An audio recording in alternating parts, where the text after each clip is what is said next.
welcome back to another episode with Fight Night Picks. As always, we're brought to you by SimBody. Vertiball is now SimBody. If you head on over to their website, simbody.com, you're going to get all the great products that you know and love, including the SimBody Vertiroller and the Vertiball that you have seen most likely here in studio. Look at that. Place it, lock it, attach it, Vertiball, all sorts of great stuff over there if you want to roll out those old tired muscles and you don't want to go with that old lacrosse ball. They're also coming out with that very new product that you can see right in front of you. And if I head on over to my cart, look at that. I've already got a Vertiball over there. Little bit of a deal right there. And if you hit the try for 60 days risk-free, use the promo code FNP and you're going to get 10% off your order. With that code FNP at simbody.com, you're really helping out another local company here in New Brunswick, Canada. Can't wait for it. The new name, SimBody at simbody.com. And as we always say, let's get into it. A last look at the big card. Be sure to head into the chat and have your say. Let's get into it and join in Fight Night Picks ? Kicks. Boy, and just like that, we're back and we're getting set for UFC Vegas 73, Dern versus Hill. As always, one half of your hosting duo, Craig Allen FNP, Twitter and Instagram, and it looks like Jason Bloated has found me over there. He knows that I like to watch Octagon. The prelims, they're free on YouTube, and the fight cards are on DAZN, and I got DAZN for football and Bellator way back when, and I still have it now. So it is fun to watch it. Matt Allen, respective socials. Guys? At Matt Allen FNP, and Matt is apparently excited for the Miami Heat and the Boston Celtics. I love these I don't like the Heat or the Celtics. That's the problem. The two teams left in the East I don't really like.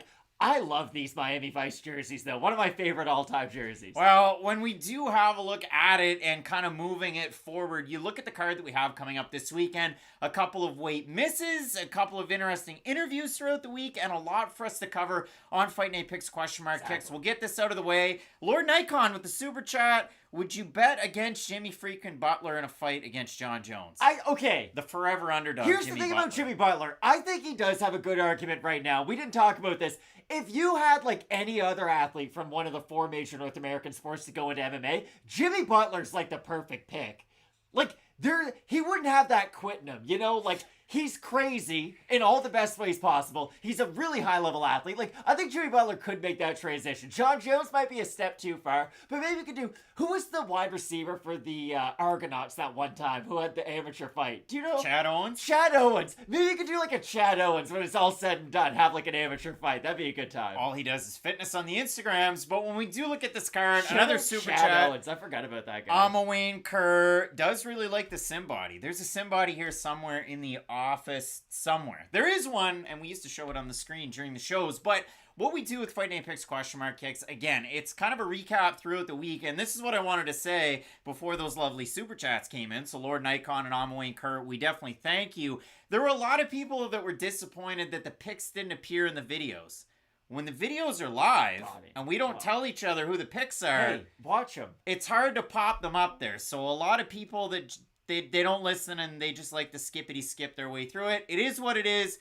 But if that was you, I'm talking to you out there. Because a lot of people were fired up on that this week. Can we be honest, though? If you were going to skip a card, you know, there's some fun ones. No, I mean, they skip just to the pick. They don't give a rat's behind what we had to say about the fight. I'm just saying, of all the UFC cards... This is one. It's an interesting one, right? I was excited for the original main event that we were going to get with Irene Aldana. Now, of course, she's getting a much bigger opportunity, not very far down the line. But hopefully Mackenzie Dern and Angela Hill just make this a very fun and competitive matchup. Because, again, we've talked about the importance of this fight in kind of a weird way, right? Angela Hill has been there and done that in this division for a long time now. And Mackenzie Hill, every time that she has one of these long 5-round fights, it tends to look worse and worse for her, right? We sort of see the holes in her game more and more. So I think we'll have a fun main event today. And that is it for Mackenzie Dern. A great opportunity against a lower ranked fighter to then kind of jump the line. And it seems like there's a lot of big fights that are already booked. You saw Zhang Wei Li is going to be competing in the not so distant future. She's going to be fighting in Boston, so that should be a big fight for sure. But when you do look at this card, and if you really want to get excited about it, you look at the fight of the night screen.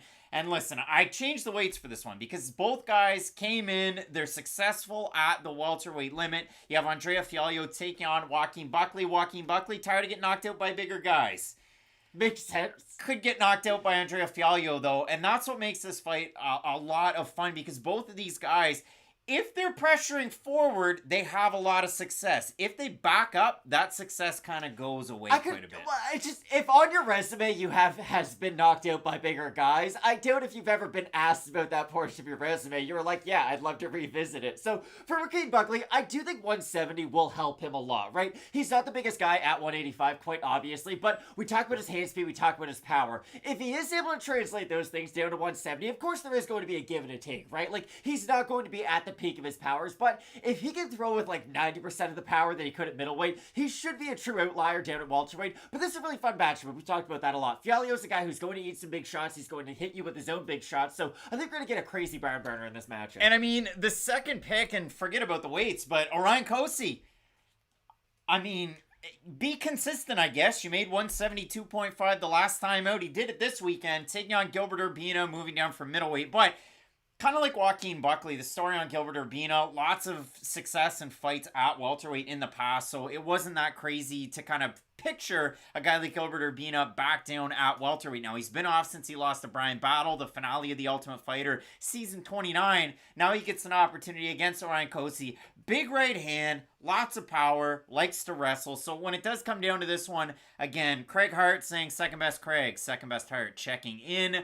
Branch Above saying I'll take Urbina to KO Cosce. This is one of those fights, regardless of the pick, there's a lot of people that are on, like, really strongly on either side for both of these fighters. Which is weird because it is such a close fight. Because we're going to get two very aggressive fighters who can both eat big shots and give big shots. It's hard to really make a firm stance on one side or the other. But again, this is why it's on the Fight of the Night screen. Hopefully it will be just one of those crazy kind of give one to take one type of fights. Because Cosce's not going to be in one of these, like, Charles Oliveira skill type of fights, right? He's going to try to brawl with you a little bit, put his head in your chest, make things ugly. So for as long as Orion Cosce's in the UFC, I think he is going to be an entertaining fight. It's a weird fight to really kind of plant your flag in the ground, because Gilbert Urbina hasn't won a fight in years. Yeah. He lost those last two on The Ultimate Fighter, and Orion Cosce has one UFC win and one near win against Phil Rowe. Well, he won the first round, and then the second round he got finished. So it really is a tricky fight when it does come down to it, but both of these guys,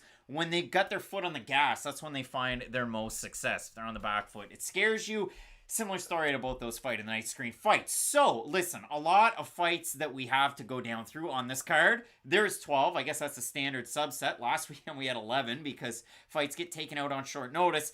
Couple of weight misses. Again, a couple of different things to go through throughout the week. This main event, I mean, overall, on a scale of like 1 to 10 on this card, I'm probably giving it a 4. Like, I think that's fair. It's less than average. Average is 5. It's a less than average card. I agree with Two ranked you. fighters. They got moved from last weekend's fight card up a week, and now it's 5 rounds, and it's in a smaller cage. But would you agree with me, though? I do think that there is a weird amount of importance on this fight. And I'm trying not to oversell it because I agree with you 100%. I'd probably put it in that 4 out of 10 range. But for Angela Hill and for Mackenzie Dern, you do wonder how many more opportunities they're going to get at this highest level with this much exposure. So if they can look really good in a huge performance, maybe they can kind of change the narrative around themselves and go out there and get another big fight, kind of on the main card of a pay-per-view type thing, you know, another big spot. But this is one of those do-or-die fights, I think, for both athletes. All right, Javion Bailey hanging out over there in the comments section. Justin Franks is giving the card a 5.2, and Craig Hart saying definitely less than average. But listen, we have a lot to talk about. If you want to toss up a like, it is definitely appreciated. The super chats so far have been awesome, and if you're not subscribed, please do so. So here we go, Matt, and I see Psychological saying more interested in Haney versus Lomachenko. I think a lot of people will be tuning into that one as well later on today. First fight on the card, sketchy fight. It is, yeah. I'm going to go incredibly surface level, and then I'll let you kind of carry the torch on this one. Takashi Sato, former Pancrase great. He's a southpaw. He likes to counter with a straight left hand and wait and wait and wait for his counters and bait his opponents in. He is the second Dan black belt in judo. He will utilize that, but his freestyle wrestling defense is bad, and sometimes it gets him caught in fights. For Themba Gorimbo, you hate to say it, but all gas, no brakes. His takedown defense isn't good. His takedown offense is powerful, but he gets himself caught in submissions. His striking offense goes out the window when you consider Craig has striking Takashi defense. Sato in this fight, as you can tell by No, that no, no, breakdown. no, no. But I said that about Themba Gorimbo coming into the UFC. He's really unorthodox. He puts everything into everything. He hasn't really beaten the greatest level of competition whatsoever. He's lost to some decent fighters. But for Gorimbo coming into the UFC, if I had questions and trepidations taking on an 0-2 AJ Fletcher, I had the same thing taking on Takashi Sato, even though he's lost 3 fights. So when I look at this fight, Matt, I could see Themba Gorimbo taking Takashi Sato into the deep waters early and just maintaining that pace, because Sato just waits and waits and waits, and if he's not able to get anything off, then it'll look like the Gunnar Nelson fight. That's what I do. That's why I do have Themba in this matchup, because for Sato, I think he is going to have a very specific range to where he is going to be able to land those damaging shots. Now, the opportunities will probably be there. Themba's a guy who will move forward. He is very reckless, like you had said, and Sato is a great striker on the back foot, but not everybody can do that Uriah Hall stuff, right? Where you're just back up against the cage, moving around, looking like you're about to get TKO'd for 14 straight minutes, and then all of a sudden land a big shot. Sato is a very technical striker, and definitely the more technical of the two in this matchup. I just think Themba is going to make more of some of those encounters, especially early on, and that's why I do have him in this matchup. But it's going to be one of those fights where it's close on paper, but the result probably won't be close, right? If Themba rushes in, knocks him out quick, I look like a genius. If Themba rushes in, gets knocked out quick, I look like an idiot. Well, and Malone Hart with the giant super Malone chat. Hart, I mean, you're where a is real it? one. Listen, the MVP of the show right there, you get it for the super chat, and I'll give you kind of the thought on this one. So for Sato, I've seen Themba Gorimbo get knocked down by counters in the past against much lesser fighters, and again, for Takashi Sato, the wins in the UFC. Killa B, who was going to go on a title run after he had won his last fight, but in Ben Saunders and Jason Witt, are they around?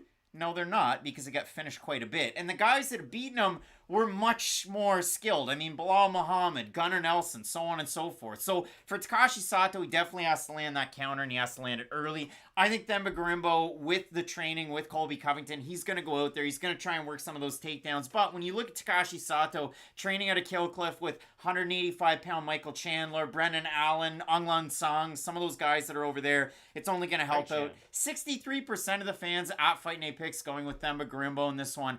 I will go with the counter straight game to Takashi Sato, but honestly, it's not the most confident pick that I have on the card on this one.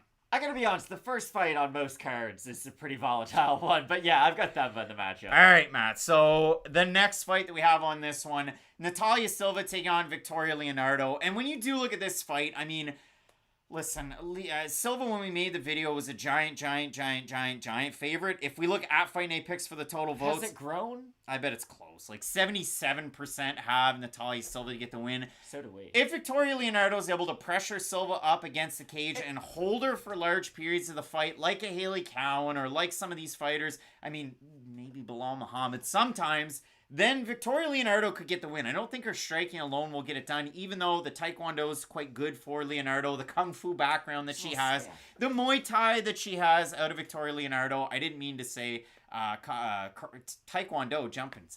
Out of Victoria Leonardo. I see Lord Nikon saying 77% isn't that high considering the odds. Sometimes the Fight Night Picks poll out there, they get a little squirrely.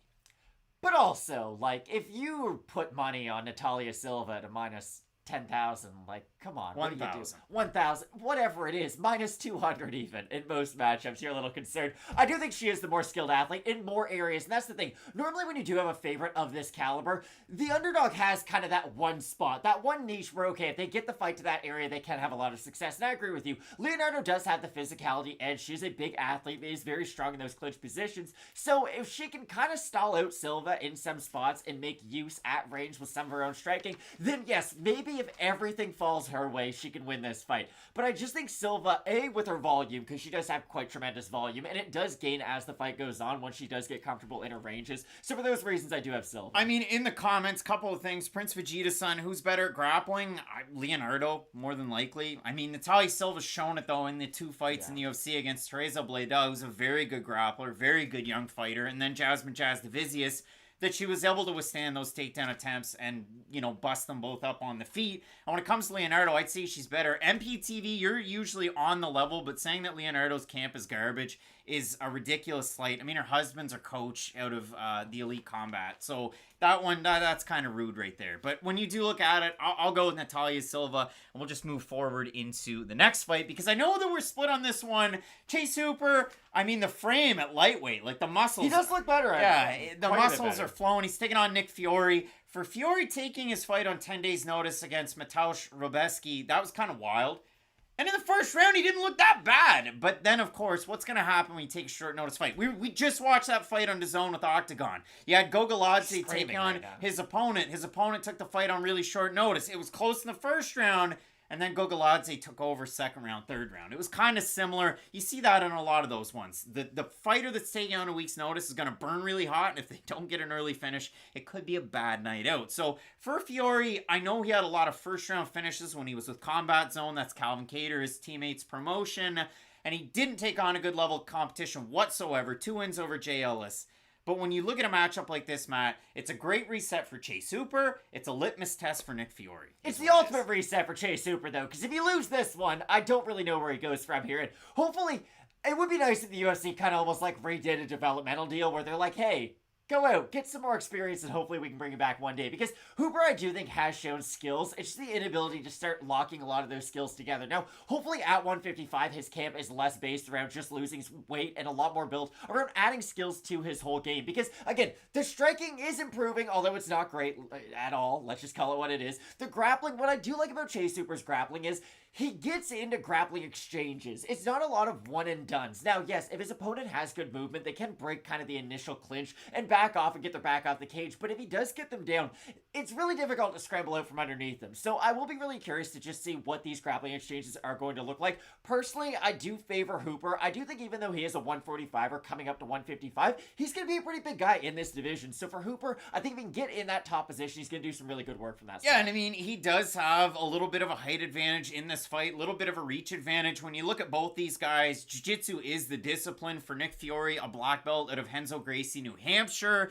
and then he switched things over to New England Cartel. But again, if you go back and you watch his UFC debut, and then you watch the fights that he has in the regional scene, it's his teammates' promotion. They're going to talk about him glowingly. If you watch him in grappling tournaments, he flows very well. But when you do look at a guy like Nick Fiore, his first fight in the UFC, it was like nobody did tape study on him at all that was commentating the UFC fight. Where's his jab? Why isn't he throwing combinations?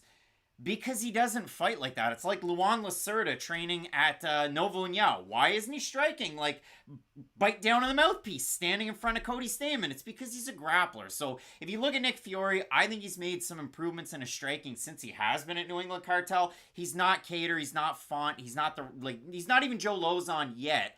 But he could turn into something like that. Craig Hart in the super chat. Hooper's only 23, Matt. He hasn't even peaked. I agree 100%, Craig Hart. That's why I have him. Yeah, and I like Nick Fiore because I think he's not going to get stuck into some of these positions. But we've seen Chase Hooper show some resolve in some of these fights, which might sound wild because he got knocked down 3 times by Steve Garcia in his last fight, and then he ultimately got finished. If you look at the total votes on this one, 61% going with Hooper, and I am going to go with Nick Fiore. So we move on to the next matchup, Matt. Hi.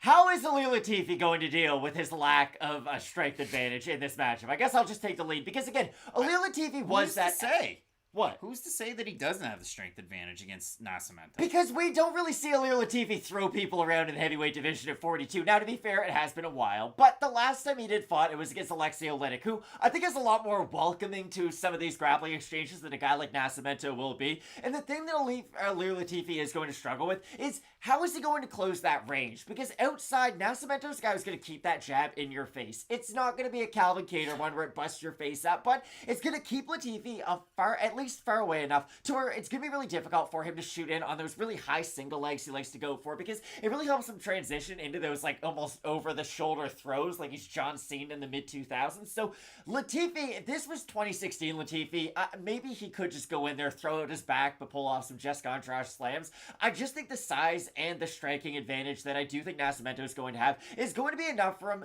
Maybe this won't be a finished fight, and it's weird, you know, heavyweight, it seems to be they either get a finish in the first round or it won't be a great fight for the next 2. But I do think Nascimento's a steady enough fighter to where this won't just become some stale, terrible fight after the first 2 minutes. All right, stock up their skills, because there's a lot of comments over there. Lord Nikon going with a great nickname, Nastimentos by Fleury. He throws absolute bombs, and Latifi doesn't do enough to move on his feet. And that was the fight that Tanner Boser had against Latifi. Latifi took him down and held him down, but Boser had success when it was on the feet with the strikes. Ultimately, Boser was really upset with the decision in that one, and he's got another fight coming up at 205 in August. But when you do look at this one, Bartholomew of Haywood. They always go over the card and they go over the picks on question mark kicks to really answer the question that was up there a little bit further from Yanoa de Guzman. Why aren't you putting the picks at the end of the videos now? Because we did a live video and it was live and we didn't know who each other were picking. So it's hard to put a graphic up when you don't know who the other one's picking. That's just the reason why. But I mean, if you do have a second language or English is a second language, I could see that being a big issue.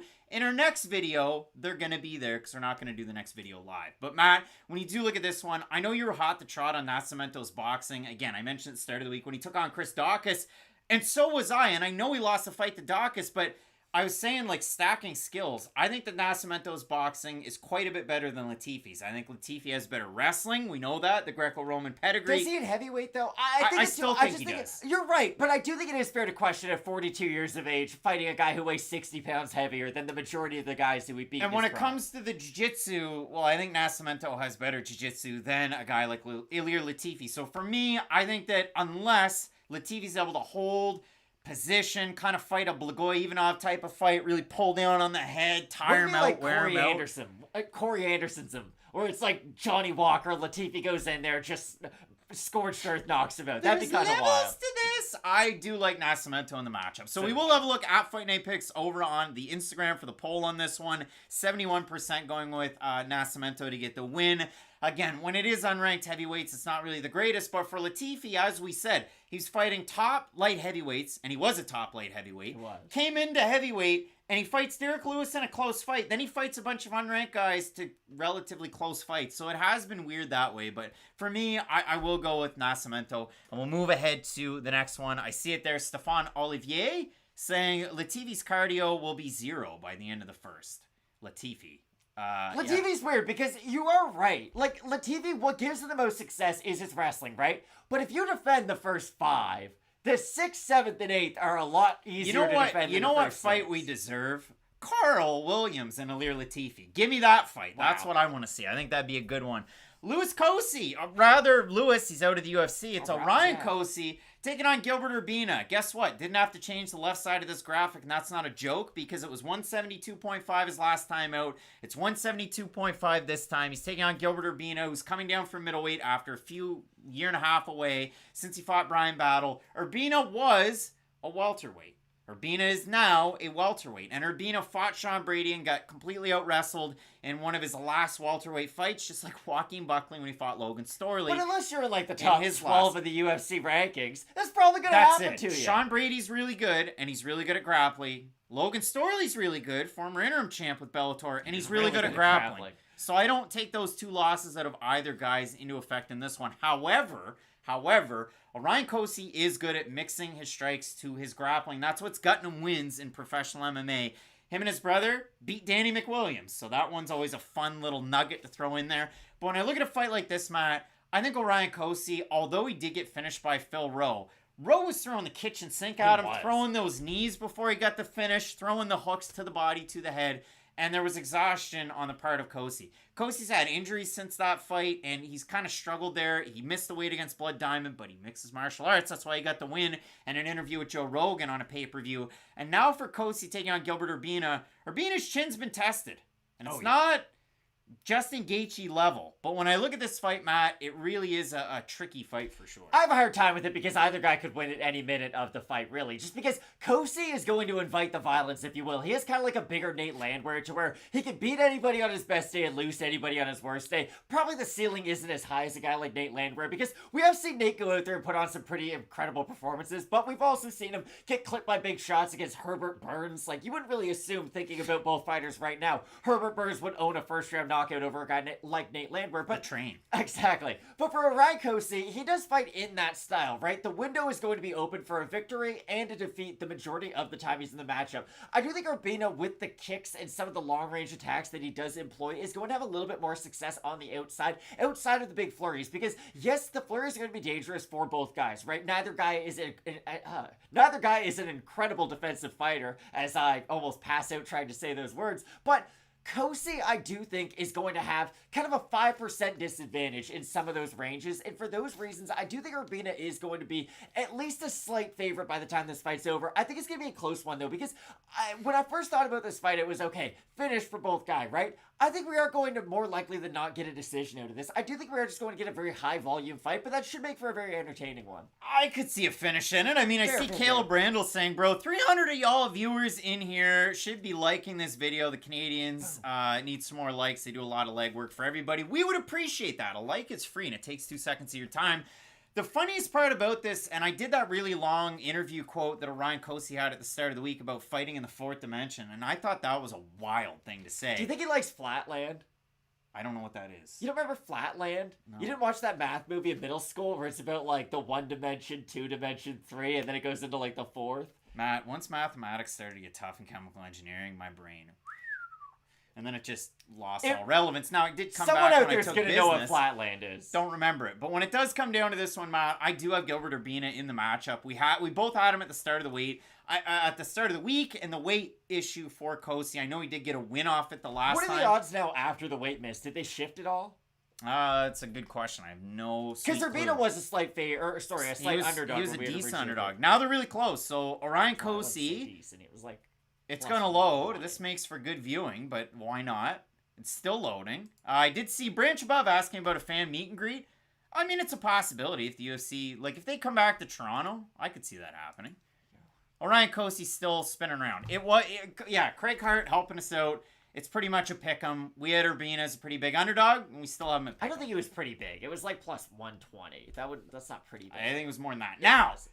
The most contentious of the comments on the fight card. Karolina Kowalkiewicz taking on Vanessa Demopoulos. Now, again, Demopoulos weighing in at 117.5, so a pound and a half over the old weight limit for straw weight, as I have a hard time. Should not get the unprofessional. But people were so fired up about us taking Kowalkiewicz and saying it was a popularity contest and we only pick favorites. We pick who we think is going to win. Well, for me, it really comes down to what stage of Karolina's career is she at, right? Like, how much gas is left in the tank? And here's the trouble when it does come down to this fight. For Karolina Kowalkiewicz in the third round of her fight against Silvana Gomez Juarez, which was her last fight, it wasn't great for Karolina. She started to slow down. Silvana started to hit her with some bigger shots. For Vanessa, against Maria Oliveira, the exact same thing could be said, to the point where Demopoulos was circling away and then stopping, waiting, getting hit, and then circling away some more, and Oliveira was really starting to land a lot of big shots. So when it does come down to this fight, Matt, Demopoulos, does she hold the grappling advantage? Yeah, she does. Jessica Penne held it over Karolina Kowalkiewicz, and I don't know how Kowalkiewicz submitted Penne, but I don't think Kowalkiewicz is going to submit Demopoulos whatsoever. To me, I went back and I talked about it. I went back and watched that. You said that about the first fight on last week's card that happened. What one? You got the pick right, but you were like, there's no way she's going to get submitted. No, I didn't see Kowalkiewicz, or I don't necessarily see that happening. However, going back and watching Kowalkiewicz taking on Jody Escobar, and the way that Vanessa Demopoulos strikes, it's a lot of bite down in the mouthpiece, plant, throw, move, plant, throw, move. And that's why I like Kowalkiewicz in the matchup. And if I get it wrong, then I get it wrong. But I do have Kowalkiewicz, somebody who I never pick on the channel. Kowalkiewicz is interesting because she does fight in a lot of flurries. It is a lot of kind of flurry your way in from the outside. And then once she's on the inside, get that clinch, throw elbows. We know how good she is in some of those ranges. I'll be curious to see just how much grappling Demopoulos is able to get from some of those clinch positions, because she does go for a lot of takedowns from those same spots. The Karolina's going to go for a lot of her strikes. The difference is, I think Karolina's strikes are going to outweigh whatever grappling success Demopoulos might have in this matchup. Yes, Vanessa might get on top and have some success, maybe even threaten with some submissions. I just think what work Karolina should be able to do on the feet should be able to outweigh that. So for those reasons, I do have Karolina in the matchup. 57% of the fans at Fight Night Picks going with Vanessa Demopoulos in the matchup. We will see how this one pans out, because ultimately these two are all of a sudden on win streaks and just outside of the top 15. Obviously unfortunate for the weight miss out of Demopoulos. We'll see how that affects this one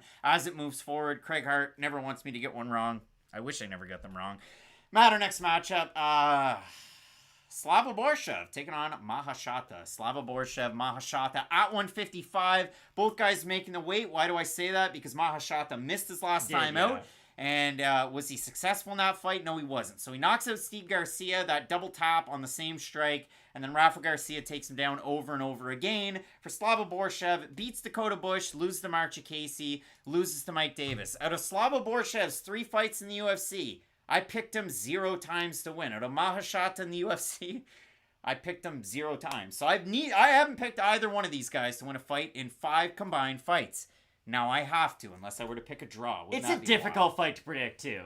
It is. Like, Slav is a guy who should be very technical with the way that he strikes, but for some reason will bite down on the mouthpiece. And yes, it does give him a lot of success, because when he throws those big looping hooks, they are devastating. Like, to the body, to the head. When he lands his power shots, there's not a lot of guys in the division who can withstand them. But for being as technical and as talented of a striker as he is, we have seen him get clipped a number of times, and he is one of these fighters who, he's almost too comfortable on the back foot, because we have seen him have success moving backwards where, okay, you're blitzing forward, I plant, I slip, and then I counter with my own big shot. We've also seen him go for that exact same technique, but get clipped by shots and dropped as a result. I could see that happening in this matchup, of course, but I did pick Slava in this because I think if they do get into a lot of those 50-50 exchanges, I favor him ever so slightly. Now, I admit he could get rocked, he could get clipped.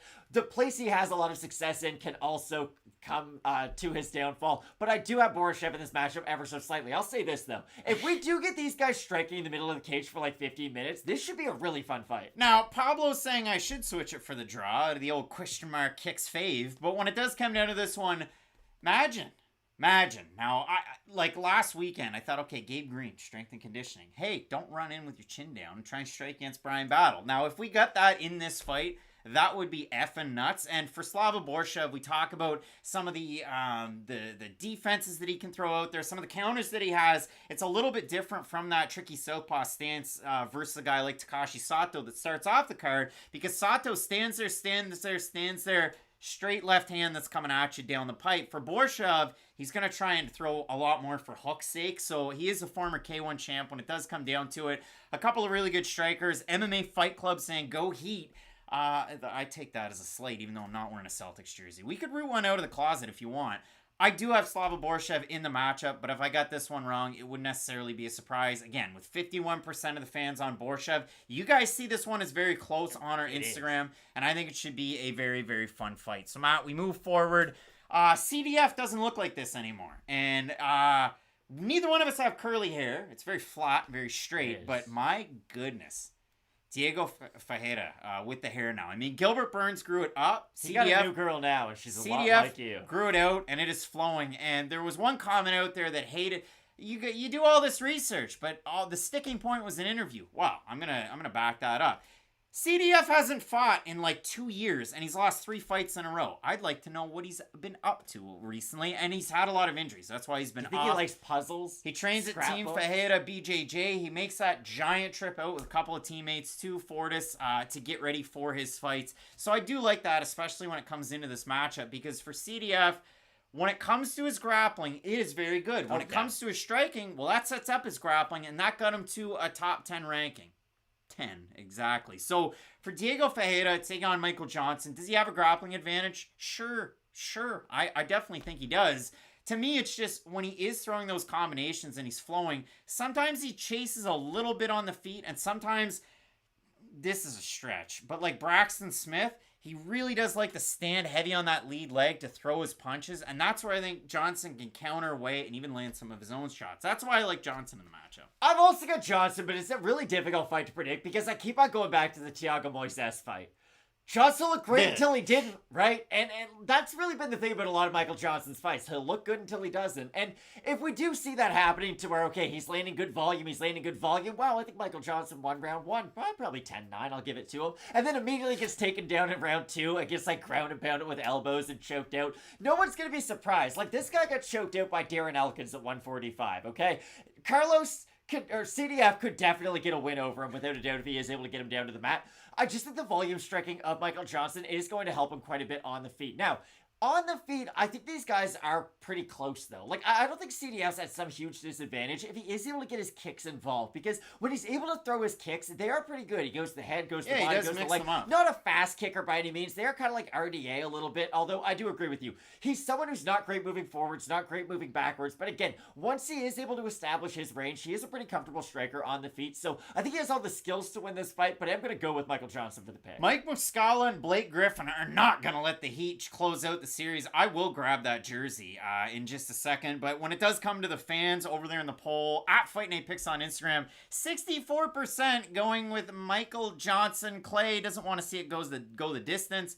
Maybe going with Johnson. So it should be an interesting one there for sure. This is a big fight at 155 because CDF was ranked for quite some time.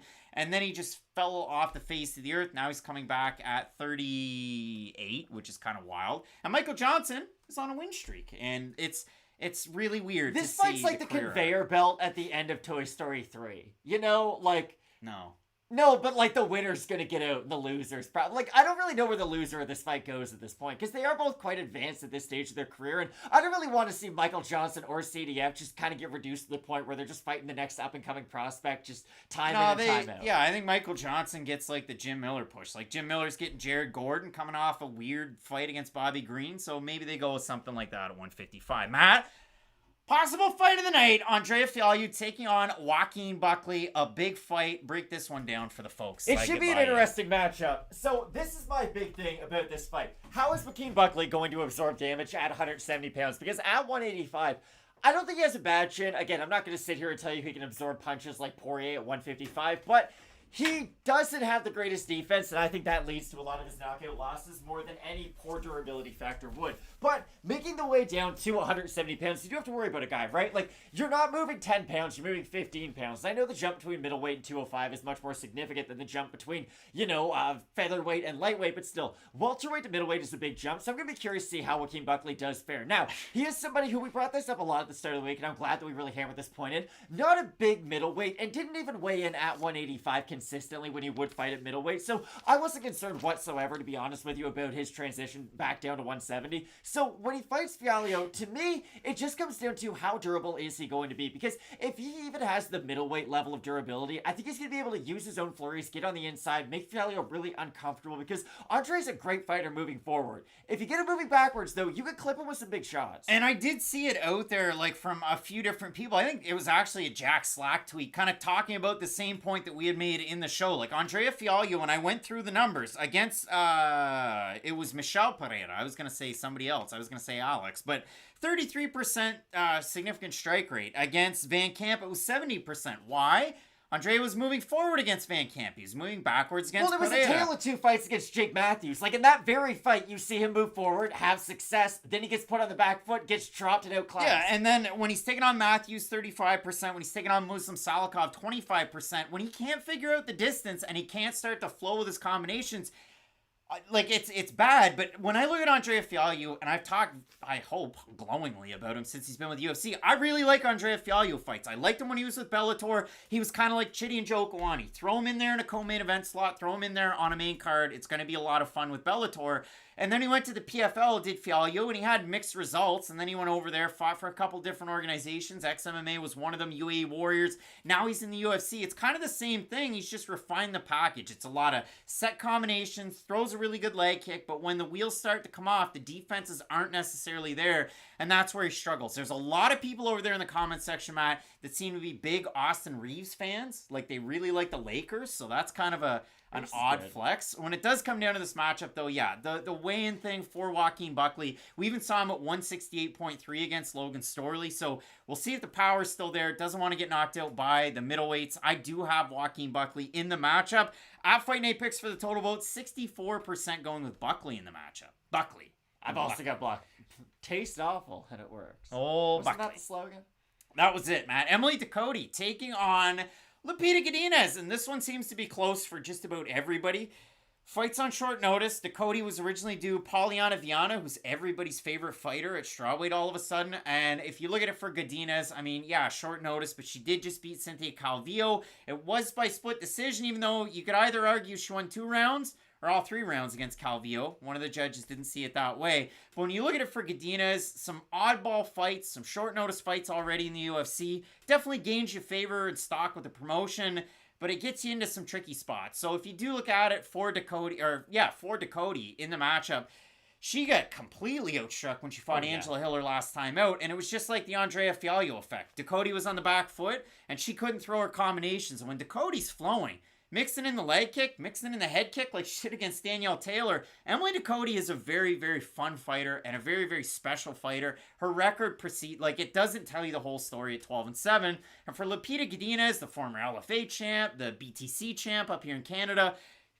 she has really good boxing. She has really good takedowns. She has a really good chin because it gets tested. The kicks, they get out there sometimes. I'm just going to jump in. I have Ducote in the matchup. A very, very special fighter might be slight hyperbole. She's a really good fighter. But I thought we both had Godinez in this one. No, I've got Ducote ever so slightly. Okay. Again, I just think very, very special. Like, I don't really throw very, very special around for many. Victor Wembanyama is very, very special. What's his name? Who's getting drafted number 1 in NHL? Oh, Connor Bedard. Connor Bedard's very, very special. I don't know if Emily Ducote I would describe in that way. She was recently ranked in the top 15. And I just think her steadiness on the feet is going to be a problem for Godinez in the matchup. Now, if Godinez is able to really incorporate and mix her martial arts, I do like her scramble ability. And again, I think this fight is going to come down to ranges more for the grappling aspect of Godinez than anything. Because you bring up Ducote being such an effective striker moving forward, kind of poor one moving backwards.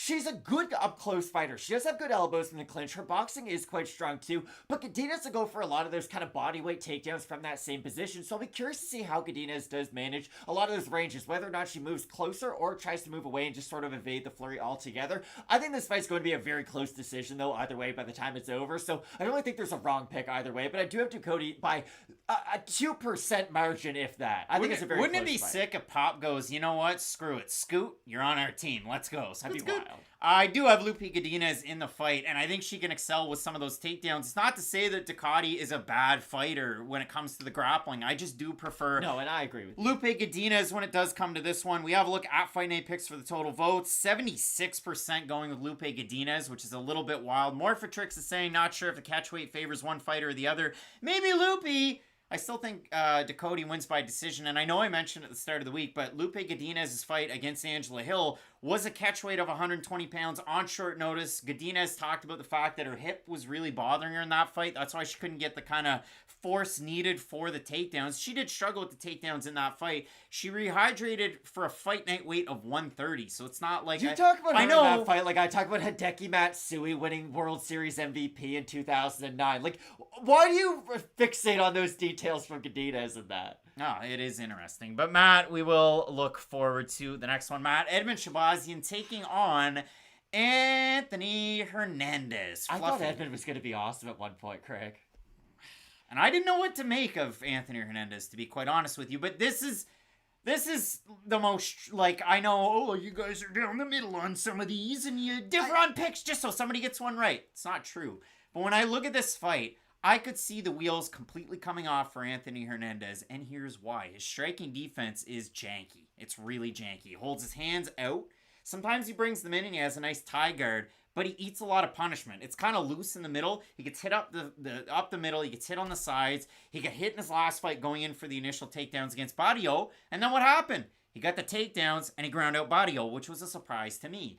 But when I do look at somebody like Anthony Hernandez, you look at the fight against Kevin Holland, he gets hit on the outside, and then he gets hit by the knees. You look at the other fight that he lost in the UFC, it's a similar thing. He's getting hit.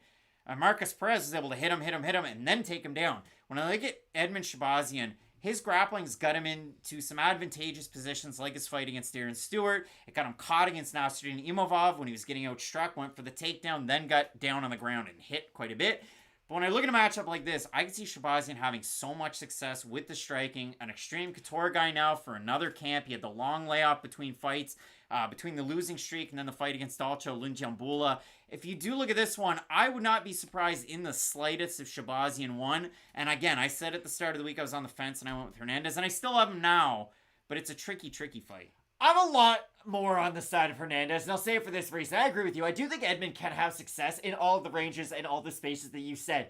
I just think that success might be a little bit limited, because what's the great thing about having all these first-round finishes? You can go out there and knock anybody out in the first 5 minutes. Not a lot of people can say that, but we do question your skill set moving forward. And again, the Darren Stewart fight was the most frustrating fight of all time. Like, you just shot panic takedowns after the first 5 minutes and tried to keep your head out of danger. And that was the majority of the fight. And Anthony Hernandez might not be the same grappler as a guy like Jack Hermanson, but he does have a lot of his same success from the same positions, right? He likes to get on top. He's a much heavier guy than you would probably assume. He has great ground and pound. He has great submissions. If he gets on top of Edmund Shabazian like Derek Brunson has been able to, like Jack Hermanson was able to, I could see the fight definitely going in the favor of Hernandez, where he's just lumping him up, really doing well with his ground and pound. I just think for Shabazian, this is one of those do or die fights, right? He was pushed very heavily by the UFC for a very long time, and I was critical of him after his UFC debut, and then he won me over. I'm not gonna lie. He knocked out Brad Tavares with that beautiful head kick. Ian Gary, but I think there's still some questions, if I'm being honest. That's for his next video. It doesn't matter. But for Edmund Shabazian, he looked great, and he was able to go out there and finish a guy who doesn't really get finished by people who aren't considered genuine contenders, but it has been a rough road for him. So this is the fight to get back on track. I wouldn't be surprised, but I do have Hernandez, because I think his grappling advantage could be a tough hill for Shabazian to climb. And we'll see how it goes, and I'm sure the fans at Fight Night picks are pretty one-sided in this one. Actually, not really. 61% going with Hernandez to get the win. I've been won over going back and watching the tape, looking at the fact that Hernandez can continue to motor through those positions, get the takedowns, and even if the fighter pops back up, going to chain the next takedown in succession. So I do like the progression out of a guy like Hernandez from when he came off of Contender Series into the UFC, but the same thing can be said for a guy like Shabazian, and he definitely did look good in his last time out against one Dacha Champ, who's no longer in the UFC, and he had a great corner. You know that guy. I mean, Dewey Cooper.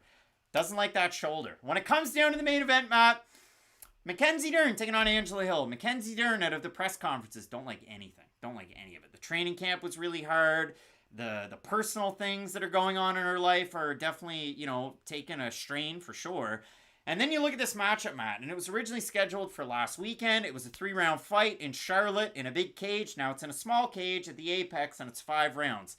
Now for both of these women, a combined 0-3 in the UFC in main events. Dern 0-2, Hill 0-1. Hill fight of the night against... Some of these O's gotta go. Michelle Waterson-Gomez, a split decision loss, but again, you get extra money because it's the fight of the night. For Dern, she wins 1 round against Marina Rodriguez. It was the 2nd round against Yan Xiaonan, won the 2nd round and the 5th round. Convincing 5th round win in that one. Wasn't a 10-8, but regardless, you look at this matchup, Hill has the advantage in 5-round fights. She won 2 of them over with Invicta, became the Invicta champ in the stint that she was out of the UFC.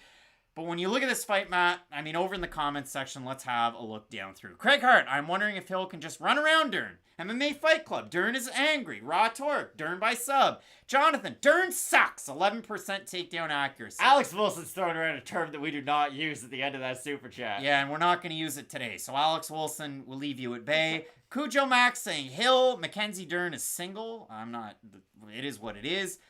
Cujo Mac likes Hill to get the win. Marcus gets it. You don't use that L word in MMA. Sean V. Jan was a white belt at the time in BJJ, and Dern couldn't sub her. I don't put any stock into BJJ belts. Do you know why? Khabib Nurmagomedov is a white belt in Brazilian Jiu-Jitsu. Isn't Piotr Jan ranked lowly in BJJ? It doesn't. The best MMA grappler we've ever seen has the lowest belt in it. So I don't put any stock into belt systems and stuff. It doesn't really matter as much as their actual skills do. All of that stuff matters that you brought up, but this fight is pretty black and white in terms of, if it's on the feet, Angela Hill's a way more volume-oriented striker, the much more complete fighter on the feet. But if Mackenzie Dern gets it on the mat, I still worry about her jiu-jitsu. And I see one of the commenters brings up her accuracy, or I should say lack of accuracy with her takedown attempts on the feet. That is a big concern because her takedowns have never been the single leg, the double leg, the Jacare Souza type takedowns, right? Where you really feel her physicality. It is a lot of like running into the clinch, trying to get trips, not very resourceful or really efficient type of takedown attempts. So I could see a world where Dern goes out there, shoots for a lot of takedowns, and does get outclassed on the feet because that's the type of fighter that Angela Hill is. I just think, though, even if Dern loses every round of this fight, she's still kind of in it, right? You're going to be worried whether she gets the fight to the ground or not. I go back to when Chrome Gracie just fought, right? Chrome Gracie got outclassed every second of that fight against Charles Jourdain, but, and you guys probably watched that fight too, even when he pulled guard, you were nervous. I know you were, because I was too. And I think Mackenzie Dern does have that same kind of phenomenon in her own grappling. So for those reasons, I do have Mackenzie Dern in this matchup. Angela Hill has dropped Jessica Andrade, Emily Kagan, and Claudia Gadelha. Those are real things that happen in real life. And when you look at it for Mackenzie Dern, This is the part where my brain goes funky. So I had Angela Hill in the 3-round fight, and then I took Mackenzie Dern once it was a 5-round fight. And I look at this fight where Angela Hill in the 3-round fight against Vina Jandiroba struggled with those unorthodox takedowns. She has in every fight. Pull my body weight on you, but her takedown defense is really good. Angela Hill's takedown defense is over 75% in the UFC. It is good takedown defense. Angela Hill, she's going to make you pay with those strikes. And we see it up there. They're going to show it up there tonight. Significant strike rate. She's going to break the ceiling. She's just going to continue to climb with the women's significant strike rate. What would you call it? Title, I guess. You'd call it a title. So that is good. But when you do look at this one, I mean, Alex Fox saying, let's go. And you consider it for Mackenzie Dern. I mean, she has the fan support here in the chat. 327 votes. 59% going with Mackenzie Dern. It is a really, really tricky one. And if you do see this one going against the fence, going into the clinch, Mackenzie Dern, all of a sudden, her striking now is just like blitz the kitchen sink at you. Try and throw kicks. Try and throw every punch. Just come ahead in a straight line. And Hill could try and time some of those counters and drop Dern like she did, I wanted to say Hill, like she did Andrade, Kagan, or Claudia Gadelia in this matchup. I had Dern in 3 rounds. I have Dern in 5 rounds. Again, I think all of those areas she could struggle in. If she gets to fight to the ground one time, she's still a threat to go out there and get the finish. Angela Hill could win a 50-45 decision. I might look like an idiot, but Dern always has the ability to go out there and get a stoppage victory no matter what second of the fight it's in. So for that reason, I kind of have to pick Mackenzie Dern. You've been so back and forth. Yeah, I have a hard time with this one. Screw it, we'll do it live. Yeah, I'll take Angela Hill. I'll take Angela Hill in a 5-round fight. When it does come down to this one, I think Hill's going to have success keeping it up on the feet. I talked about the fact that Alliance Jiu-Jitsu room that she is training with, and you look at Jenna Bishop, you look at one Jessica Penny, you go down through the list, it is just consummate grapplers all the way through, and I think Angela Hill with her striking can still pose those issues to Mackenzie Dern. So you might say I'm cheap, you might hate the question mark kicks pick switch, but I will go with Angela Hill in the matchup, going with my original one when it was 3 rounds. I'll go with Hill in this one. So if you don't like it, it is what it is. Queen Boudica Radiant saying smaller cage 2. Mackenzie gets it. It should be a fun matchup regardless. Matt, what we do with Fight Night Picks question mark kicks, before we ask you for one more chance, add a like. We would like your like. There's over 400 tuned in on Saturday afternoon ahead of these fights. So toss that like. It would be much appreciated. We pop back down through this entire card. First fight of the night. I don't know if these two guys have long careers in the UFC. Nope. One guy's is a lot shorter than the other. That's Takashi Sato's for sure. I have a question. Yes. If you get drafted to the MLB and make the roster, right, but then you miss 3 seasons due to injury, do you tell people that you're like a 4-year veteran in the league? Hey, Damari Sims. Craig switched the pick. That means Dern's is going to win it for sure. That's right. You're right, Damari Sims. It only played out in that Brennan Allen fight against Andrea Muniz. But when you do look at this one, yeah. I mean, if Ted Williams went to war and came back and decided to be a carpenter, like, does he just consider all of those years still MLB service time? I don't think so. I do have There's a question Takashi for you at Sato home. with those counters, but he could struggle with the takedown defense. He could struggle with the blitzes. We've seen him leave his chin out there quite a bit. I do have Sato regardless, but I think it's going to be a fun one. I've got Gorimbo. Should be a good fight, though. All right, Matt. Then we move on to Silva versus Leonardo. Silva versus Leonardo. I have Silva here. Also have Silva. Huge favorite. All right, Matt. So here we go. The next matchup, Hooper versus Fiore. I'm going Fiore. I like Nick Hooper. I'll be Nick Hooper. Good job. I like Chase Hooper in the matchup. I'll be interested to see how he looks at 155, though, because if he goes out there and just convincingly outclasses Nick Fiore, then okay, maybe he has made some real improvements to his game, and he will be a different fighter at 155, but he kind of needs to make those big improvements if he is going to be the fighter that Dana White once promised us he was going to become. The question from Prince Vegeta's son, who's the greatest baseball player of all time? Babe Ruth, because he started pitching and hitting, he ended hitting. He was very good at a time when people weren't as good. I think that takes away from him, so I'll say Willie Mays, because he played in a time when people were actually really good. Matt, Ilir Latifi's taking on Nascimento. I'm going with Nascimento. I also have Nascimento. Oddly excited for the fight, though. Brandon Cotton, your sister has UFC level striking. That's cool. Then we move into Orion Cosce taking on Gilbert Urbina. I have Urbina. A fight that could go either way, but I do have Urbina. All right, then we have Kowalkiewicz Demopoulos.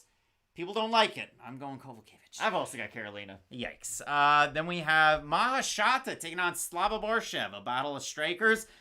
Maheshate has Greco-Roman wrestling in his back pocket. We'll see if we see it this weekend. I do have Borshchev in this one. Would it be fun if Borshchev came out to Mambo number 5? I just think that'd be a lot of fun. I've got Slava Borshchev in the fight, though. I mean, if Uriah Faber told him to, Everybody in the club, so come on, let's Craig ride. Hart, I can't run against the Celtics here. If Denver plays Miami, they're going to destroy them. Like, they might sweep them. MPTV, Jose Canseco with the Blue Jays. It was an adventure. Ferreira versus Johnson, going with the menace, Michael Johnson. I've also got Michael Johnson. All right, Matt. Then we have Andrea Fialho taking on Joaquin Buckley, going Buckley. I've got Buckley. I'm curious what his ceiling is going to be at 170 because I think he could maybe crack the rankings at some point if we get the absolute best version of him at 170. I know that might be projecting a bit of a high ceiling, but like people I think get too caught up in Joaquin Buckley, kind of like the viral knockout. It's just nobody really has a good opinion of him because he is kind of famous for where he sits in the division, if that makes any sense. But I do think Joaquin Buckley is a good fighter, and if he can just start accentuating his strengths, getting the fights into positions to where, okay, he can use his strengths more, I think he could go on a bit of a run. I'm not saying he's going to win the title or anything, but he could put together, you know, 2 or 3 stoppage wins. He's fighting an unranked career version of Michael Chandler. It's just up and down and up and down and up and down. For Chandler, it's against the best guys, and for Joaquin Buckley, it's against the fringe guys, and that's where it kind of gets him caught. So I do have Buckley in the matchup. We are in agreement there. We're in disagreement here. I'm going with the Mexican-Canadian Lupita Godinez in the matchup. I've got Ducati ever so slightly. Heavily. Shabazian taking on Hernandez.